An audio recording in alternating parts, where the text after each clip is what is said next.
وَلَقَدْ يَسَّرْنَا الْقُرْآنَ لِلذِّكْرِ فَهَلْ مِن مُّدَّكِرٍ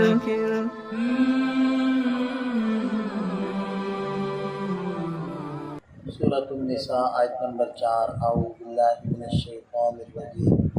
بسم اللہ الرحمن الرحیم وآتوا النساء صدقاتهن نحلة فإن طبن لكم عن شيء منه نفسا فكلوه هنيئا مريئا ولا تؤتوا السفهاء أموالكم التي جعل الله لكم قياما وارزقوهم فيها واكسوهم وقولوا لهم قولا معروفا۔ ان آیات کے اندر پہلی آیت میں جو جاہلیت کے زمانے کے اندر عرب عورتوں کے اوپر ظلم کیا کرتے تھے ان میں سے ایک ظلم کی نشاندہی کر کے اس سے روکا گیا ہے۔ تو وہ کیا ارشاد فرمایا کہ وآتوا النساء صدقاتهن نحلة، کہ عورتوں کو ان کے مہر خوش دلی کے ساتھ ادا کرو۔ یہ مہر دینے کے اندر کوتاہیاں تھیں جاہلیت کے زمانے میں۔ ایک کوتاہی تو یہ تھی کہ مہر عورت کی بجائے اس کے خاندان کے افراد کو دے دیا جاتا تھا اور وہ وصول کر لیتے تھے، حالانکہ مہر کی رقم کو عورت کا حق ہوتا ہے، عورت خود وصول کرے۔ ایک تو یہ گڑبڑ ہوتی تھی۔ دوسرے نمبر پر یہ بھی تھا کہ بعض لوگ مہر دیتے نہیں تھے اور وہ زبردستی معاف کروا لینا، جس کو کہتے ہیں کہ نہ دینا اور یہ کہنا کہ بس تم معاف کر دو، تو یہ بھی تھا ان کے اندر۔ اور اگر دینا پڑ بھی جاتا تو وہ بعض لوگ دیتے اس کو اپنے اوپر بوجھ سمجھ کر، مصیبت سمجھ کر۔ تو ان ساری خرابیوں کی اصلاح کے لیے اللہ تعالیٰ نے ارشاد فرمایا وآتوا النساء صدقاتهن نحلة، کہ تم عورتوں کو ان کے مہر دے دو۔ اب دیکھیں، عورتوں کو دو، ان کے خاندان کے افراد کو نہ دو، کسی تیسرے چوتھے فرد کو نہ دو، جس کا حق ہے اسی کو دو۔ اور احادیث میں اس کو پاکیزہ ترین اور بابرکت مال فرمایا گیا ہے۔ آج بھی یہ لوگوں کا ذہن ہے، بچیوں کا یہ ذہن بنایا جاتا ہے کہ تم نے مہر کی رقم نہیں لینی، واپس کر دینی ہے۔ اگر مہر کی رقم لیتے ہیں تو اس سے پھر خامن کے ساتھ بنتی نہیں ہے، اور یوں کی باتیں بنا ہے وہ ان کو بچیوں کو سمجھاتے ہیں۔ تو وہ کیا کرتے ہیں عام طور پر کہ وہ وصول کر کے وہ واپس کر دیتے ہیں۔ اور اسی طرح بعضوں کو یہ کہا جاتا ہے کہ یہ تم نے وہ فوری طور پر صدقہ کر دینا ہے، مسجد میں دے دینا ہے، کسی غریب کو دے دینا ہے، خود نہیں استعمال کرنا۔ تو یہ ساری توہمات ہیں، یہ غلط باتیں ہیں۔ یہ پاکیزہ مال ہوتا ہے، بابرکت مال ہوتا ہے، عورت کا حق ہے۔ ایک تو براہ راست عورت کو دینا چاہیے، دوسرا عورت وصول کرے، اور اگر وہ کسی اپنی ضرورت میں لگانا چاہے تو بالکل لگائے۔ ہاں، اگر وہ صدقہ کرنا چاہے تو وہ صدقہ کر دے، اس کی مرضی ہے، یا وہ اپنے خامن کو ہی واپس کرنا چاہے تو اس کی مرضی ہے، اس کو کلی طور پر اختیار ہے، کسی قسم کو اس کے اوپر دباؤ نہیں ہے، اور کسی قسم کا اس کا ایسا ذہن نہیں بنانا چاہیے کہ وہ سمجھے کہ شاید اس کے اندر برکت نہیں ہے اور یہ میرے لیے نقصان دہ ہے۔ تو ایسے توہمات نہیں ہونے چاہیے۔ تو ایک تو صدقاتهن آتوا النساء، عورتوں کو دے دو ان کا مہر۔ دوسرا نحلہ، خوش دلی کے ساتھ دو،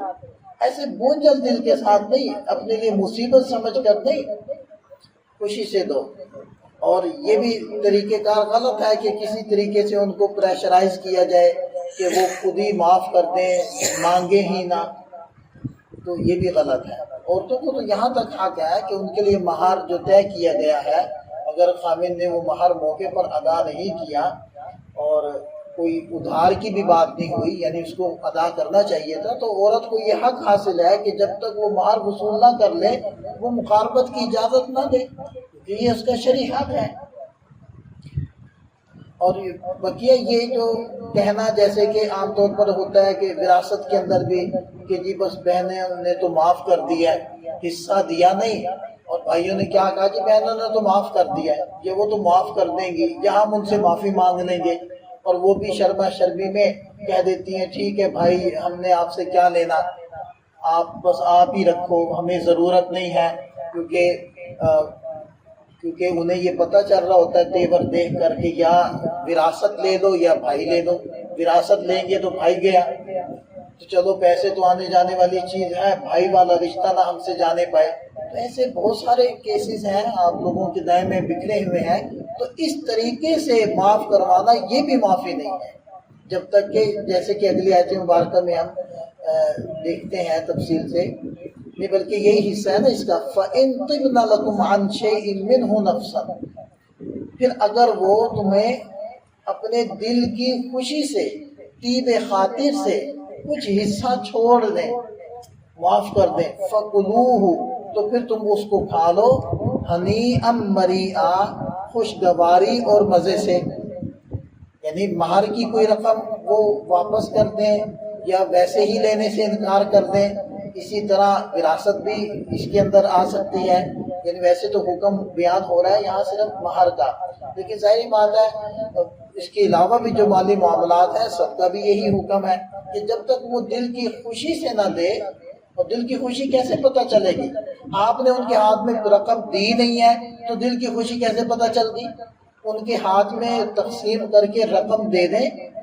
اور پھر ان کو کہیں کہ جی اب آپ کے دل کی خوشی ہے، آپ جو مرضی کریں، واپس دینا چاہیں تب آپ کی مرضی ہے، یعنی بھائی کو دیں، اور اگر آپ صدقہ کریں تب آپ کی مرضی ہے، اپنی ضروریات میں لگائیں تب آپ کی مرضی ہے۔ تو آپ مجھے بتائیں کہ ایک بندے کو کلی طور پر اختیار ہو، رقم اس کے ہاتھ میں ہو، ضروریات اس کے دماغ میں ہو، تو وہ واپس کرتا ہے؟ کون کرتا ہے؟ میں تو نہیں کروں گی۔ تو یہ توہمات، ایسے خیالات گھڑے میں، ان کو ضرورت نہیں ہے، بھئی کس کو ضرورت نہیں؟ آپ ذرا دے کر تو دیکھو، پھر اس کو کہو واپس دے دو، کوئی دیتا ہے؟ نہیں ہے، یہ دل کی خوشی نہیں ہے، دیے بغیر ہی معاف کروا رہے ہیں۔ وَلَا تُؤْتُوا السُّفَهَاءَ أَمْوَالَكُمُ الَّتِي جَعَلَ اللَّهُ لَكُمْ قِيَامًا۔ اس آیت مبارکہ میں جو یتیموں کے پیچھے احکام چل رہے تھے تو وہی یتیموں کے بارے میں یہاں گفتگو شروع ہوئی ہے، اور اگلی آیت کے اندر بھی یتیموں کے بارے میں ہے کہ ارشاد فرمایا کہ وَلَا تُؤْتُوا السُّفَهَاءَ أَمْوَالَكُمُ الَّتِي جَعَلَ اللَّهُ لَكُمْ قِيَامًا، اور تم ناسمجھوں کو اپنے اموال نہ دو، یعنی کہ تم یتیموں کے ذمہ دار بنے ہو، ان کے مال کے تم نگران ہو، نگہبان ہو، ان کے اخراجات کو تم دیکھ رہے ہو۔ تو ایسا ہوتا ہے نا کہ یتیم کوئی ایسا، آپ کا بھائی فوت ہو گیا، کوئی اور قریبی فوت ہو گیا، مالدار ماشاءاللہ وہ ٹھیک ٹھاک تھا، لیکن بچے اس کے چھوٹے ہیں، معصوم ہیں، وہ نہیں اپنا نظام صحیح طور پر چلا سکتے، وہ پیسہ ضائع کر دیں گے، اب آپ اس کے نگران ہو، وصی بھی کہہ دیتے ہیں، یعنی مرنے والا اگر آپ کو ذمہ دار بنا گیا ہے کہ آپ نے میرے بعد میرے بچوں کا، ان کے مال اسباب کا خیال کرنا ہے، تو آپ میت کے وصی کہلائیں گے۔ تو اب آپ کی ذمہ داری ہے کہ آپ پوری امانت داری اور دیانت داری کے ساتھ ان کے اوپر خرچ کرو۔ تو اس کے بارے میں یہ حکم آ رہا ہے کہ وَلَا تُؤْتُوا السُّفَهَاءَ، اب ان بچوں کو جن کے اندر سمجھ نہیں ہے، ابھی ان کو یہ نہیں پتا کہ ہم نے مال کو کیسے خرچ کرنا ہے، تو ان کے بارے میں فرمایا کہ ان سفہاء کو، ان ناسمجھوں کو مال نہ دو، اموالکم، اپنے اموال، اپنے اموال اس اعتبار سے کہ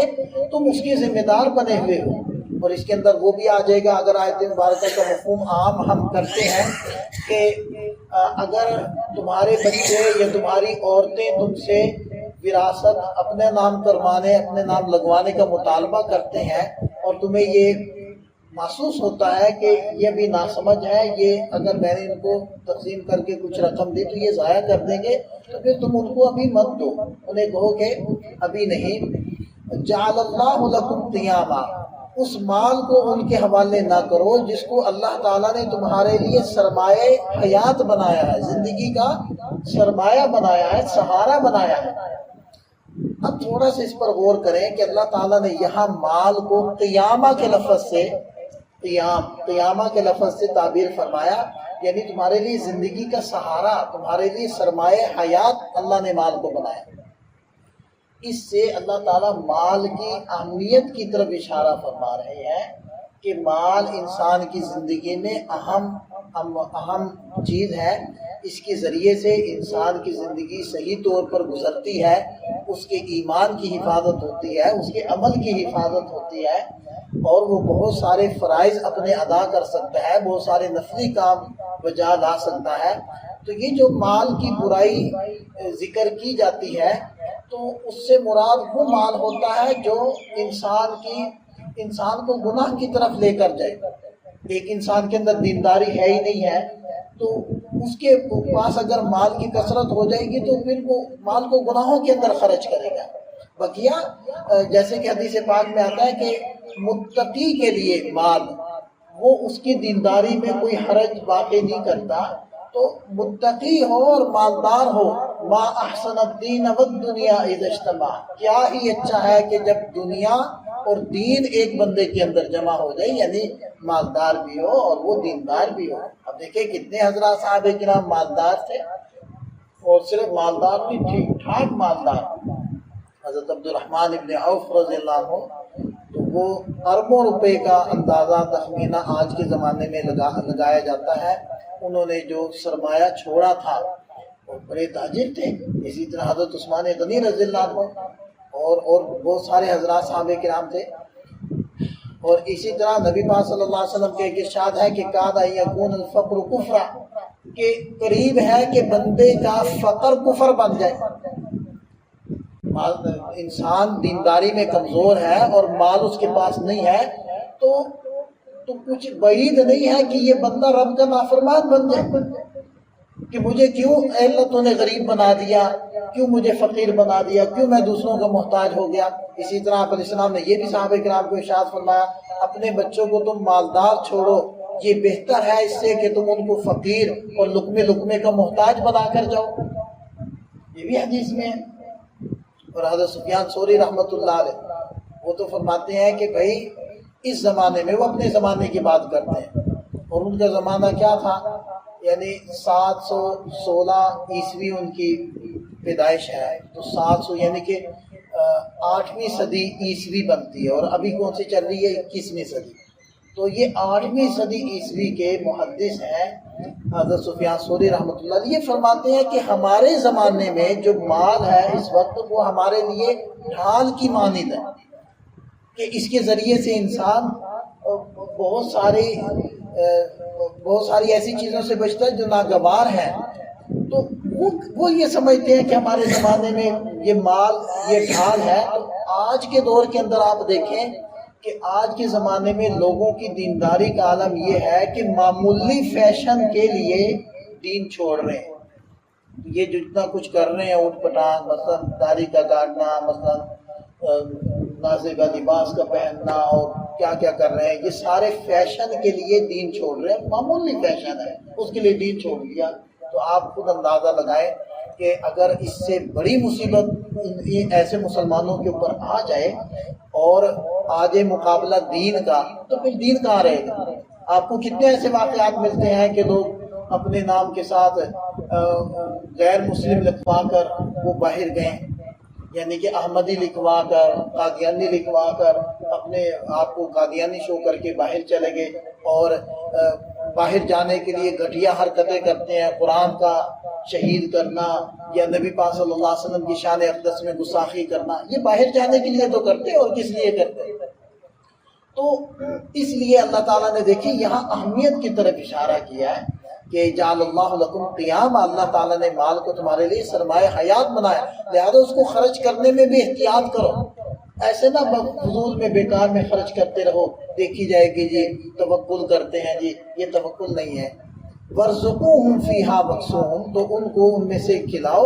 اور ان کو پہناؤ، وَقُولُوا لَهُمْ قَوْلًا مَعْرُوفًا، اور ان یتیموں کو مناسب طریقے سے بات کر لو ان کے ساتھ، یعنی وہ مطالبہ کر رہے ہیں ہمیں ہمارا مال دے، اور تم سمجھتے ہو کہ ان کے اندر ابھی سمجھداری نہیں ہے، یہ ضائع کر دیں گے، تو ان کو مال مت دو، ان کو کھانا کھلاؤ، ان کو کپڑا پہناؤ، یعنی ان کی ضروریات اس مال سے پوری کرو، ان کے حوالے نہ کرو، اور ان کو مناسب طریقے سے سمجھا دو کہ ابھی تمہیں نہیں دینا، جب تم تھوڑے سمجھدار ہو جاؤ گے پھر تمہیں یہ مال دیا جائے۔ اللہ تعالیٰ ہمیں سمجھ عطا فرمائے۔